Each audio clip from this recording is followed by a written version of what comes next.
you guys have actually heard this before. But for me, I found a point during my teenage years that I started just giving up on life. Um, it started. I don't know exactly how it kicked it off. I know a couple broken hearts led right into it. Split ups in relationships. It's weird when you're a teenager. You think it is the end of the world when you lose a love. And there was more leading to that, but that really helped speed it up. And so began struggling with this as probably before I was 18 years old. And I remember the years would go on. I would find myself busy with work. I found that was the best thing to do, was to work almost. I think at one point there was like three, because I had a hard time nailing full-time jobs. I had like three part-time jobs, and I was finding so much difficulty escaping the idea of wanting to take my life. And no matter how many times I shelved it, or so I thought, it would still creep up on those times when I was going home. And I realized that I had basically become an absolute pro at being an introduction person and being the surface guy, but never getting into any depth or valuable relationships. And I remember a time when a good friend of mine, good believer, he goes, "Hey, Mike, we're going to be leaving town for a while, and I'd like you to just house sit, you know?" And I was like, "Cool." And they had a really nice place, and I was like, "Well, this would be awesome, you know?" And they're like, "This place is all yours." And he shows me everything, and he goes, "Oh, 1 minute before we go, you may not need this. I can't imagine. This neighborhood's pretty decent, but we do keep this just in case." And he opens up a drawer, and he pulls out this box, and he opens up the box, and it's like, it was like a 357, you know, and I was just like, whoa. And he was teaching me how to use it. And he didn't know it, but in my mind, I was like, there's my answer. That's what I've been looking for.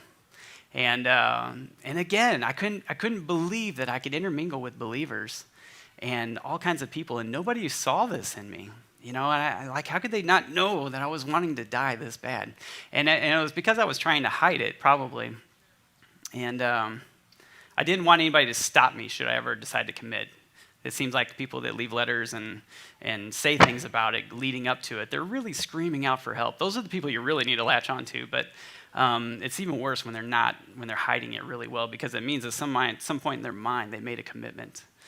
And I remember after they left, I swear I opened that up every day for like 3 days, and I would sit there and look at it and remind myself how to use it, and then I would, no, I got to put it back. And then about the third day, and this was right after a horrible breakup. It was like somebody I was seeing for like a year and a half, and thought this would be the love of my life, and somehow it just fell apart. Well, it kind of naturally did, because she had to move to California. She was in the military, and that was not going anywhere. But in my mind, it just leveled and crushed me. And so with all that in mind, I find myself pulling this gun out and not wanting to do it in their house. So I get in my truck, and they had a heavily wooded area behind them, and I drove and drove and drove as far as that vehicle would take me in the woods. And I found a good central point, and it was at this point where I decided I really need to do this. And so in my mind, the best thought was to have that like right here.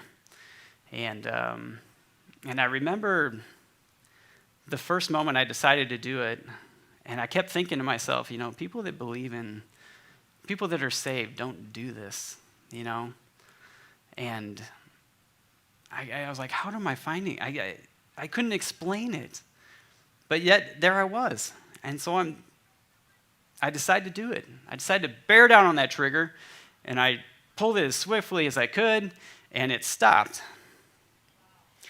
Well, that's not the end. And I kind of gave myself a mental recalibration, and I was like, okay, that should probably be just my first sign that that should be a no. And but in my heart, I was crying out to the Father. I was like, if you're real, I really need to know this right now, because right now, everything is awful. joy is not even in the picture in my life. And I've basically put on the facade of it for so long that I couldn't hide it anymore. And somehow I summoned the energy to put that gun right back where it was and pop off that safety that I had on. And now I'm bearing down on the trigger, and I can feel it moving. And I'm thinking, this is it. There's no looking back. And my eyes are sealed tight. I'm still holding my breath. And all of a sudden, I open my eyes, and the entire world around me is different. To this day, this is something I still can't explain. I can't explain to anyone the world I was seeing around me, but the environment, the air was different. And then I took my first breath in, and it was like raw joy. That is the only way I can describe this. I took a deep breath, and I was just filled up inside. And then I took another breath, and now my eyes are streaming, but I'm not depressed at this point. I am overwhelmed with joy.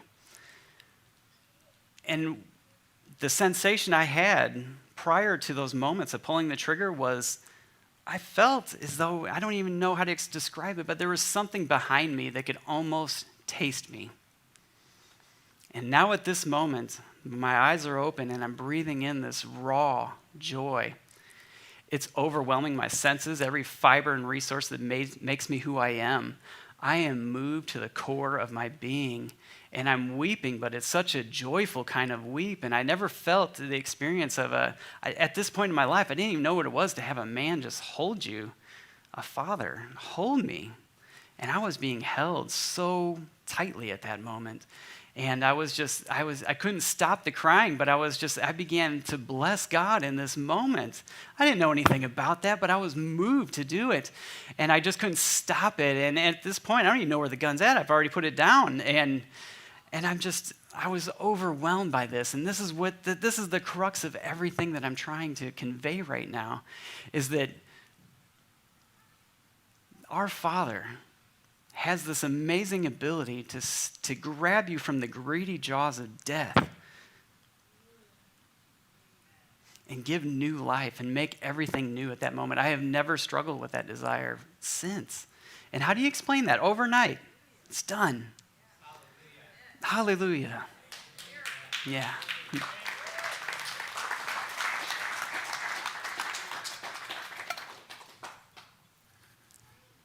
And then I was brought back to these words. Remember, you did not choose me. I chose you. We have to bring this joy into the world. We have to be able to have the ability to bring this joy into the world. And I don't care if it's just a fragile smile on a wounded place, basically, and you just find the ability to tell God one more time, I still love you. If you can tell the Father, I still love you, I still care about you. When you say that Shema, that's one of the most powerful things you can say, because it's a recommitment to the very God. Today, it will be anew. I can do it again, and I can start over, and I can begin this life, and I can fill this world with joy somehow or another.